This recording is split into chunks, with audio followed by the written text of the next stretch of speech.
ऐसी है कथा। बोले कैसी है? निगम कल्पतरोर गलितम फलम सुखमुखादमृत द्रव संयुतम। भागवत का बड़ा प्यारा श्लोक है ये। पिबत भागवतम रसमालयम मुहुरहु रसिका भुवि भावुका।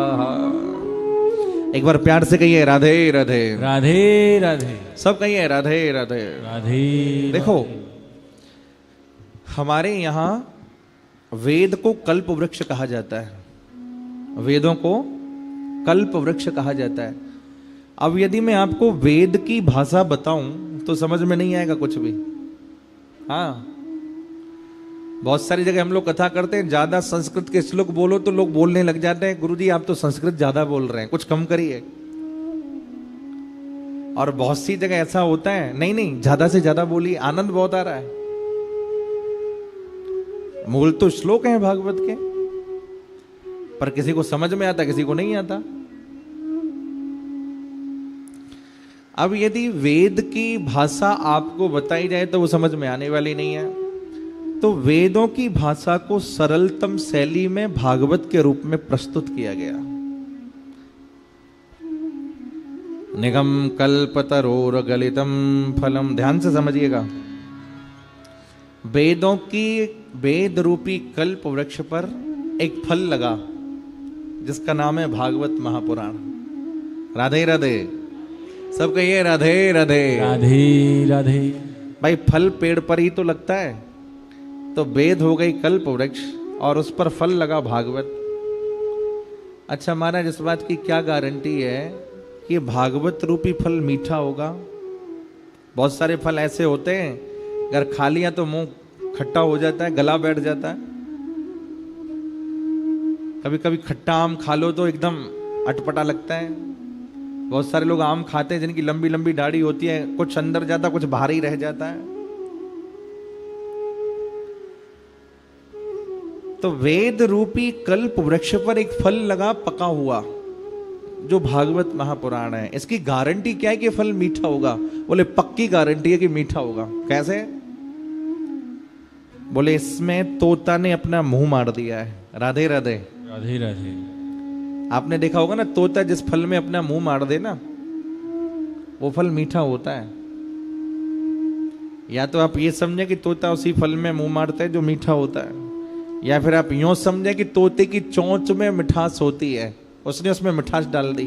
कभी भी आप देख लेना। तो इस भागवत रूपी फल में भी तोते ने अपना मुख लगा दिया। वो तोता कौन है? कौन है? जोर से कहिए। सुखदेव जी हैं, यहां विराजे हैं। देखो ये कोई तोता नहीं है, ये सुखदेव हैं। बोले सुखमुखा दमृत द्रव संयुतम। ये सुखदेव कोई साधारण नहीं है भैया। हमारे दिव्य दिव्य धाम में, गोलोक धाम में, जहां श्री राधा और कृष्ण विराजे हुए हैं, वहां सुखदेव जी तोते के रूप में विराजे हैं। और वहां भी इनकी सेवा है निकुंज में।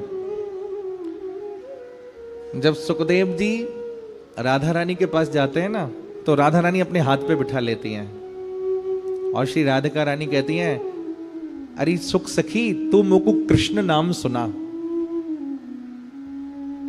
तो ये सुखदेव जी राधा रानी के कर कमल पे बैठ के कहते हैं कृष्ण कृष्ण कृष्ण कृष्ण कृष्ण कृष्ण। और जब यही सुख सखी ठाकुर जी के पास जाती है, श्री कृष्ण के पास, तो ठाकुर जी कहते हैं, अरे सुख सखी तू मुझको राधा नाम सुना। तो फिर वहां ये सुख सखी राधा राधा राधा राधा राधा राधा राधा राधा ऐसे ऐसे गाती है। वही सुख सखी इसको भूतल पर ठाकुर जी ने भेजा कि तुम भूतल पर जाओ और भागवत का प्रचार प्रसार करो। तो वही निकुंज मंदिर की सुख सखी धरती पर आई और सुखमुखा दमृत द्रव संयुतम। सुखदेव जी ने इस फल में अपना मुंह लगा दिया तो ये फल हो गया अत्यधिक मीठा। अच्छा महाराज एक बात बताओ, किस किस को पिला रहे हैं आप ये भागवत रूपी रस? बोले पिला तो सबको रहे हैं, पर जिनको प्यास ज्यादा है ना उनको ज्यादा पिला रहे हैं।